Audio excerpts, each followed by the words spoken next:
Action. They be yo, when people get mad in the comments, they will roast the out of you, bro. They will roast you, dog. Yo, people will roast you in them comments. They be so mad. Why are opinions really be messing with people's hearts and minds? I just don't let nobody opinion of whatever they think about me or whatever they think about a certain situation make me lose my mind. It's an opinion. I can't have an opinion. I mean, and I think sometimes you can tell people really feel that way. You know what I'm saying? I think you told me something one time about somebody made in the comment. They said something, and he was like, "Man, I gotta get in shape." I don't know. Like they'll be talking about you. They talk about my voice.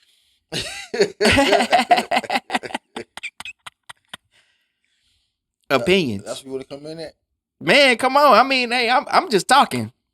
I'm just talking at this point, but it's like I'm thinking about that. Like, bro, we be having just, hey, this is how I feel about something, and it just be so legit, and people would just really have. I think I've been blocked.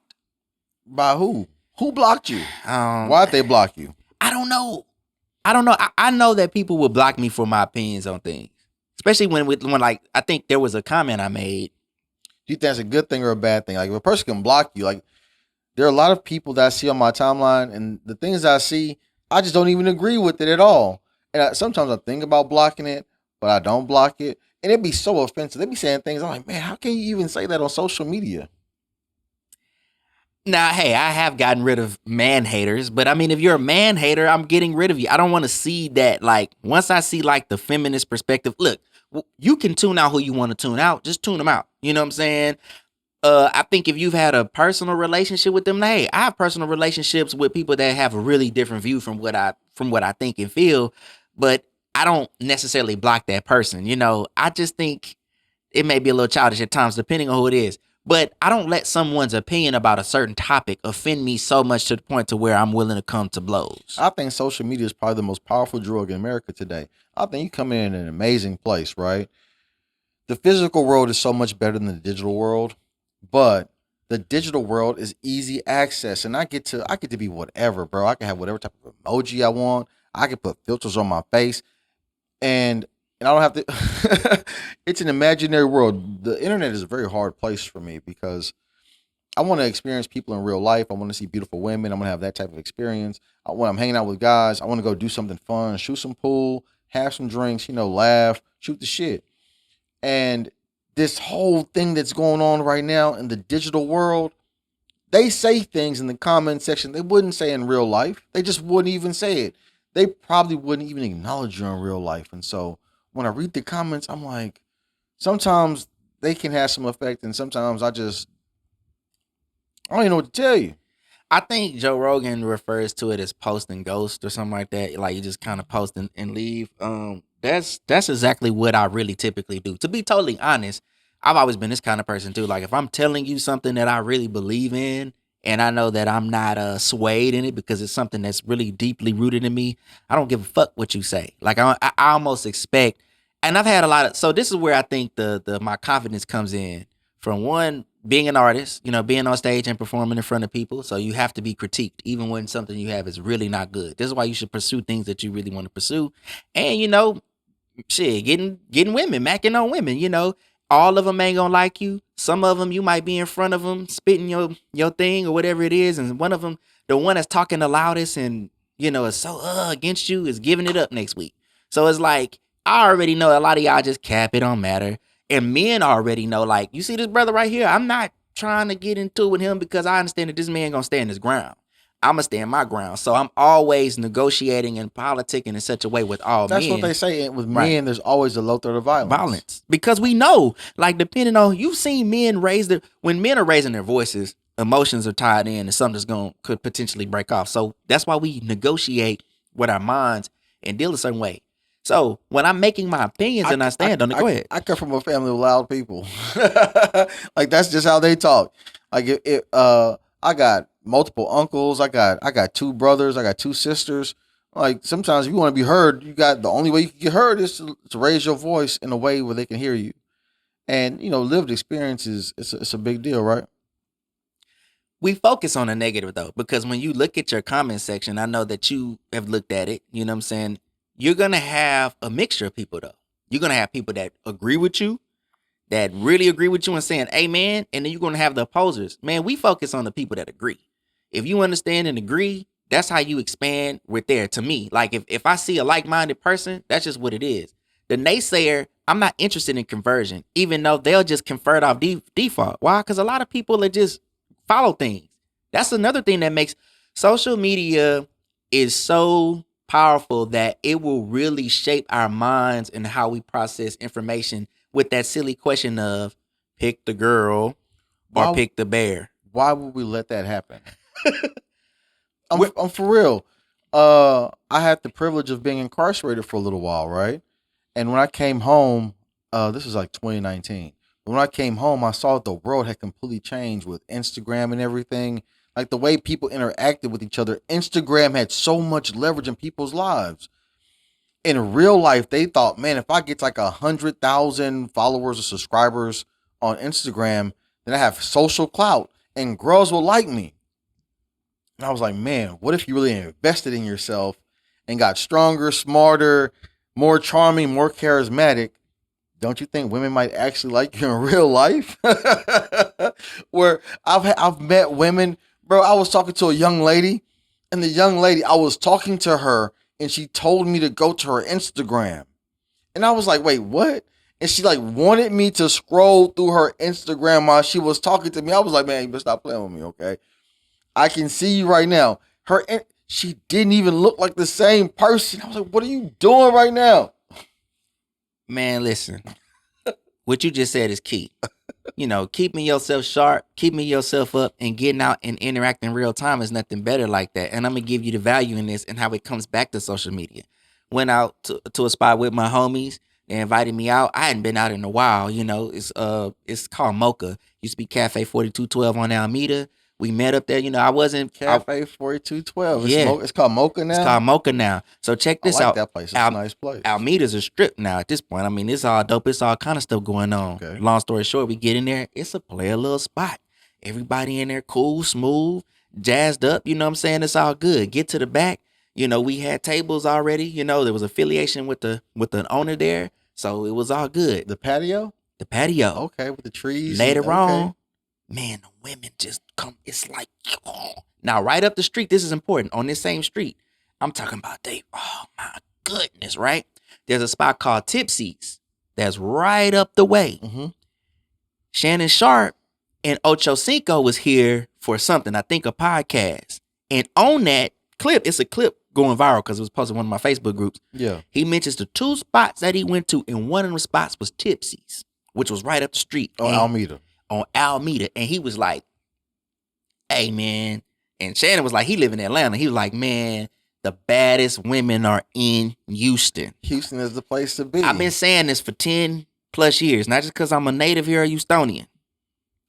The baddest women on earth, the baddest women, number one city in the world is Houston, Texas. I bull crap you not, are the baddest here. And so seeing now, it's like, yikesters. Like, whoa, crazy. You know what I'm saying? But that's how they was. Man, but when you fly and you have a certain presence, you know what I'm saying? Of course they peeping. It's nothing. You can't get that on social media. You can't buy that if you have your real presence and you in the space and it's all what it is. And so what I'm telling you is Ocho Cinco, they was right up at the street at this little spot and can confirm in this. That's a whole nother spot. How much does it cost for those women that you're talking about? How much do you think it costs for them to get ready for the night? $200, $300? How much they makeup? How much they hair? What kind of wig they got on? Man, they got them Sheen outfits. It ain't cost that much. They getting them nice Sheen outfits. They getting them Sheen earring. They put their whole thing on from Sheen. Because the lace front was $600. Hey, for some of them, that might be the case. And the lashes and whatever. But the point to your point is, having that real experience and what that does to you overall as a person is so much better. And you get to see what people are really like. You get to see what people are really like in person. But it all kind of, as soon as you said Shannon Sharp, as soon as you said Ocho Cinco, I automatically saw a BBL and a lip job. You know, I seen it all automatically. Hey, because these women they're spending $25,000 on themselves to that's try wild. to attract a millionaire man. Hey, I ain't gonna lie though. That's crazy. You know what? I will say it's becoming rare, and I'm not really vibing with this. Man, there was a time you meet a woman and you get her real body. You see the real. You get a real contour of a woman. Now, man, you seeing these box butts. I prefer stretch marks over scars any day. Oh man, hey man. Hey, you can have stretch marks on your hips. You can have stretch marks on you know what I'm saying? I don't mind. Nah. Man, when I seen the goddamn the slit for where to put the bag in, and I was like, respectfully, I was like, why would you do that to yourself? Why would you take this beautiful, supple skin and put this big old scar? And I know it's an insecurity for some of you, but I'm just curious, like, man, if you have to cut yourself to be the beautiful self that you think that you are, maybe you shouldn't be that. I don't know, man. It seems like torture. And you can have some weight on you too. Look, I'm tripping. No, you're not tripping. Because I'm gonna be real with you. I think women have a certain amount of weight or some fat in places sometimes. Anyway, now here's the thing about women. You can get them in all sizes. You can get whatever you like. That's just how many of them it is out here. But I'm just talking about with me. Some of the women that are ashamed of certain things, like that points to me that you're a woman. You know what I'm saying? And I like hairy cats. That's just me. Yikes. You know, I'm a man all the way through. But you anyways, got to lick it before you stick but what I'm saying is, you know, nah. I forgot what movie was that. I think that was that Booty Call?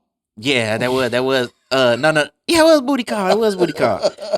They was trying to get the saran Women are trying to appeal to the men they want from a financial perspective, and I think there's a certain amount of men. There are millions of women. Hold on, I say millions. There are probably 100,000, 200,000 women in America who are getting BBLs to try to get the 1% man. I'm like, yo, he's gonna knock off all of y'all, and none of y'all get the prize, and he's gonna marry a regular woman with no surgeries. There's nothing you can do about that cat, and I'm gonna be honest with you. I don't think women understand. They got vaginal reconstructive surgery. Man, listen. What's rejuvenation? Are we pushing the line by talking about what's good cat? I don't even know what good cat is. I have no idea. I think good cat is super wet. I think it feels a certain way. I'm just talking about the just anatomically speaking. Hey man, you gotta hot spit on that thing. Hey, whatever the case may be, I feel like it's only a few of them out of all them women that's doing that. Like, it's just what it is. So you can put, what I'm saying is, I've had women that have a body, naturally have a body, and it just ain't there with the thing. You know what I'm saying? So it's like, certain things you can't change. You might as well just be you. Like, you might as well just be yourself. Does that mean that she ain't like you that much? That's what. Hey, hold on. Now, this is the funny thing. Could be. I'm not afraid of that. That could be, but I didn't say be afraid of it. But a lot of women will say that, like, oh, because if you're telling a woman this, women don't believe that we can have some, like. I was trying to be funny, but all that means is maybe a little bit of foreplay. Nibble on the ear. Man. Suck on the neck. I just feel like. Do a little twister on, you know what I'm talking about? Hey, turn the knob. But see, now you putting in the work, which is What's okay. up? I don't mind putting in the work. You know, one thing is however I judge your sex, I want to get you off. That's just what I'm on. That's what I want to do. It's very romantic to me because everybody acts like, you know, sex is not the movies, okay? It's not where everything works perfectly and the dress just falls down and the panties just slide right off. Hell no, them hoes be getting stuck around your hips, you hear me? You gotta roll that some guns down by your ankle, huh? There's a whole lot of awkwardness going on when you're doing this limbo to get some booty. Yeah. And so for the woman who wants to participate in this dance with me, I'll be like so thankful that you want to go through all this awkwardness. Making love with the person the very first time is a strange ass experience because you have no idea what she likes. You don't know if she's an innie or an outie. It's brand new. You get to conquer new territory. That's what's so You talking exciting. about the belly button? No. Innie, outie? Yeah, the labias. So wait a minute. That's what you. Does she got the labias that's hanging out? You know what I'm saying? Oh, or she got the labias that's tucked in real nice. Dog. Like, is it pretty? You know what I'm saying? You Does she got? What's up? are funny as hell. Say, hey, girl. It's all part. It's the same way that a woman looks at a man and is like, "Are you circumcised? Or are you not circumcised?" You know what I'm Nigga, saying? I'm talking about a belly button. And I'm okay. I'm Yeah. just, I'm Yeah, saying no, that's funny that as the hell. way that it's the experience is Right. brand new. It's Right. brand new. Right. And so I don't want to do that. Man, having a brand new partner consistently on a daily basis, that's not fun at all, man. It's like, it's a whole bunch of confusion. She like this, you like this, you like that. And some women like some pretty wild ass things. And so, like, to really just hone in on it and really enjoy a person in an intimate way, I think that's the most exciting. Exploration is fun, right? Yeah. We got here because you said you like them things hairy. That's how we got here. That's how we got here. But no, you right. I said I like stretch marks, and you said you like cave women. Hey man, look, and you right about, you know what I'm saying, when you get to dive in on one, it's perfect. It's just a great experience. But you just learn through all the experiences. You learn that. So experience isn't bad. You got to travel your journey. You got to see what things are like. You know, even though we warn against things, even though we say it's better to do these things, I think as a person, in order to really stand your ground and get your standards right and the pillars of who you are, you got to live life. As a free living human person in America, right? Right. Am I supposed to tell myself I can only partake in black women? Am I supposed to do that? And why am I supposed to do that? Right. I need somebody to explain this here for me, right? There are women who will get mad at me if a person of another race likes me. I'm like, yo, why you mad? Why you been the dick police for? Woo, woo, woo, woo. Hey, but when you talk about them numbers you said, I'm like, damn, that makes so much sense though. Because I'm someone that I have been, hey, pro-black, keep it together. You know, I have political beliefs on why we should keep black men and black women together. But as I really look at the landscape more, I'm thinking like, nah, you know what? That's really you. I heard a preacher say this, and I didn't agree with him because I kind of feel like he be simping sometimes. What's up? But he was like, you know, it's Upset the Gram. I like Upset the Gram. I'm not trying to talk nothing negative at him, you know what I'm saying? But he talks relationships shit, and I like that. But he was just like, fish where you at, you know what I'm saying? If you get a white woman, get a white woman. And in my head, I'm just like, nah. But it makes total sense. If you say what the are you supposed to do? Exactly, it's 75 million. You say white women, dating age. Look, I think 30 million there's over 200 million white people in America, right? And I'm just looking at the data. If you split it down and then you go by the age data, so it's probably about 70 million, 18 and 35-year-old white women in America. It might extend that to 40. And so if you're out here, there are more white women in America than there are black people in America. So what am I supposed to do? What am I supposed to do? I'm just supposed to sit here and be like, I'm just going to wait for a black woman who weighs 134 pounds, is submissive and cooperative, doesn't have weave, doesn't have eyelashes, doesn't have fingernails, doesn't have someone else's child. God damn, I'll be waiting forever. I better have $300 million or some shit in a yacht or something like that. Because that's exclusive. That's exclusive. You're misogynist. How's that being misogynistic? You're bashing women. How am I bad? Women should. What did I say that was bashing? Get rid of babies if they want. And if you think that I'm a bash, man, you being disingenuous with yourself, right? Right. That's the wildest thing in the whole entire world. A woman thinks that she's supposed to treat her body like a crash test dummy. You know what I'm saying? She's supposed to just like Bigfoot ran over her body up and down, every man, every Tom, Dick, and Harry, and then she's supposed to meet me. You're supposed to love me unconditionally, nigga. You don't love you unconditionally. Go play with your mama. Don't play with me. What are you doing? I mean, and when you really look at who's kind of leading the way, and women like that, their mama don't love them neither.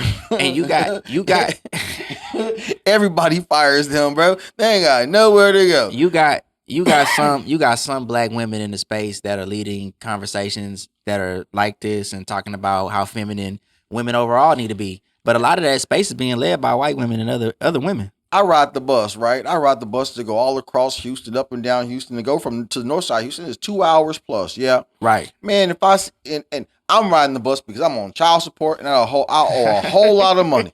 That's why I'm riding the bus. I ain't got no driver's license. That's why I'm riding the bus. But when I see a beautiful woman riding the bus, I'm like, damn, yo, coochie, that trash?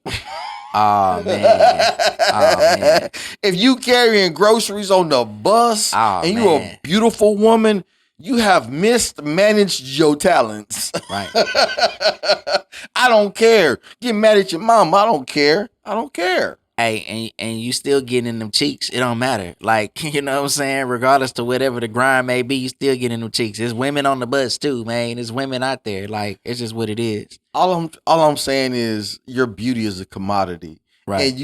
And for an ideology, you treat your body like a dumpster, and then you tell me to love your dumpster. Nigga, I don't want your dumpster juice. Take your dumpster juice ass. Yeah, I mean that's true. That's really the theme that's being sold. You know what I'm saying? Like you just revealing your goods before anybody can get to it. It tells me a lot about you. We are judging you. Men are judging you when just the way they're judging us based off finance. The way women are judging us off finance, we're definitely basing you off of your appearance. I used to know this very demure young woman, right? Man, she was so dainty and everything. She had this idea in her mind about this romantic scene that she wanted. And she told me how she wanted it to be and everything, right? And she was scared of that wang thing, boy. I tried to put that wang thing in that thing, boy. She, oh. And so then I talked to her a little bit later, yeah. Fast forward to a new time. And then she was telling me she had like 200 bodies out there just slaying guys. And I looked at her and she said, I'm trying to find my prince. I was like, you ain't find the prince in 200 swords. You hustling backwards, baby. And she really believed that her age was in the where you start getting to the geriatric pregnancy, yeah. When you start running into a space where your children might be not functioning properly. Man, is that inappropriate to say that your children ain't functioning properly? Well, maybe, man. People shit. They said it's the vaccines. It's the vaccines. It wasn't no vaccine, man. You've been sabotaging your womb for 16 years. God damn. You've been taking Plan Bs. You've been taking birth controls. You've been all the. They got a sharp thing in there. There's a pokey.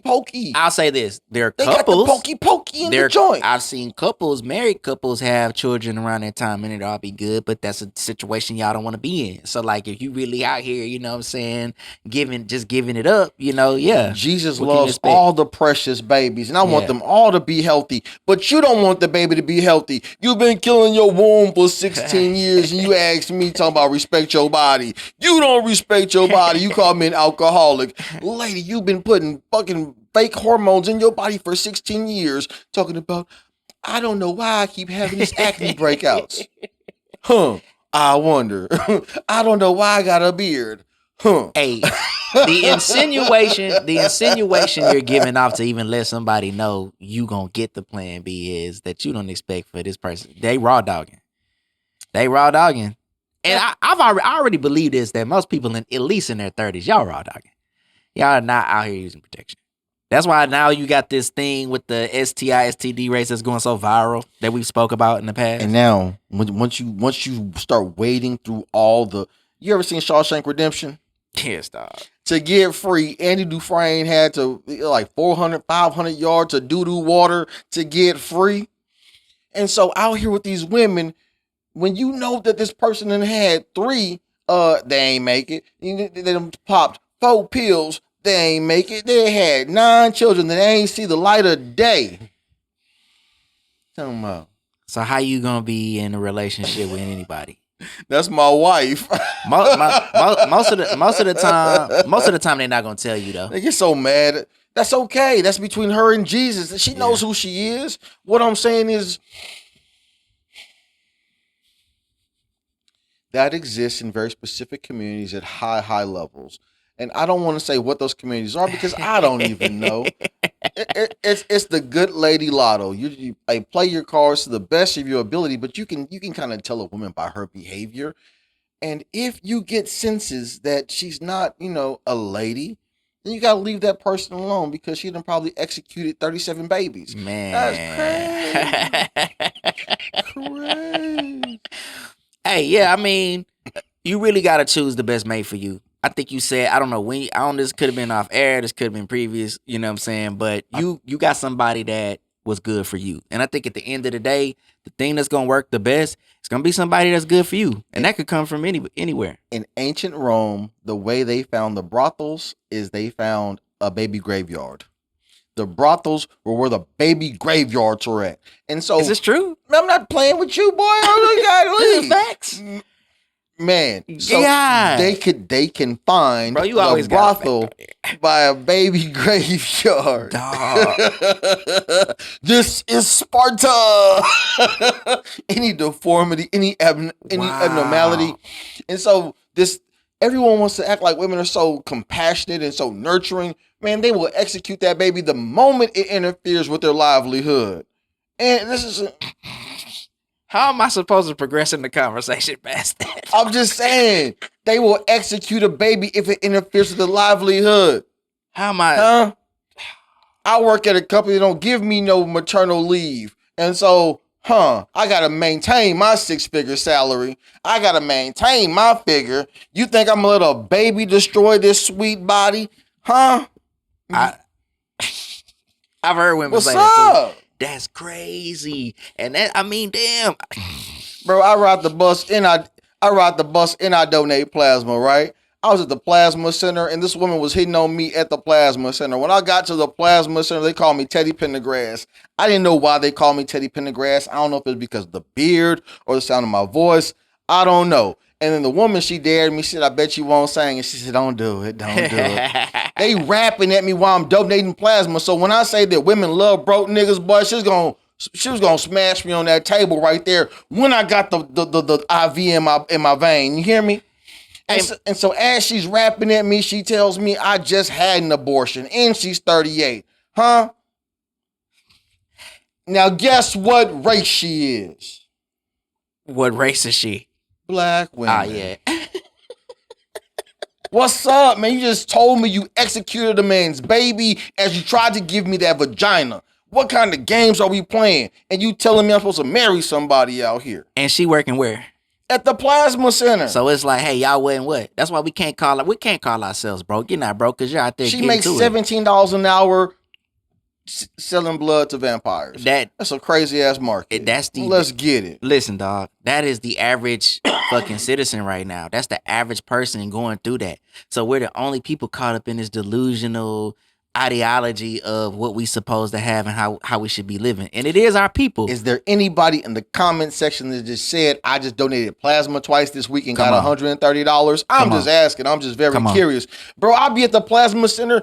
Be some beautiful women at the plasma center. Bro, I was at the plasma center. It was 2 Hispanic women and mama and daughter both had BBLs at the plasma center. I drive for Uber. I drive for Lyft. I've been doing this for years. That is an average job that Ebony K. Williams was like, oh, you shouldn't have that job. It's crap when you can make a good income. And guess what I do? I pick up people from everywhere. And I pick up people of all colors to plasma places. I pick them up and I drop them How off. you at the plasma place with a BBL? You saw that? 2 mama and daughter at the plasma center with BBLs. Matching BBLs. And they had matching designer glasses acting like, ain't nobody gonna see us here. Everybody sees you. You got on Balenciaga shoes at the plasma center. We selling blood to wear designer. Well, remember the stat I gave. And you telling me to marry one of these. You just said that. I just said that 6% of black adults make $100K. And you said 90% of the people are lying about their income. And the rest of them is selling plasma. You're the greatest American alive, baby. Or the other P. They doing that. Hey, I seen that too. I'm seeing that too. You see that when you driving. Bro, if you are willing to give her half of your plasma donation, she will go to the motel with you. Because she's the greatest American alive. The greatest American alive. The greatest American alive. The greatest American alive. The greatest American alive.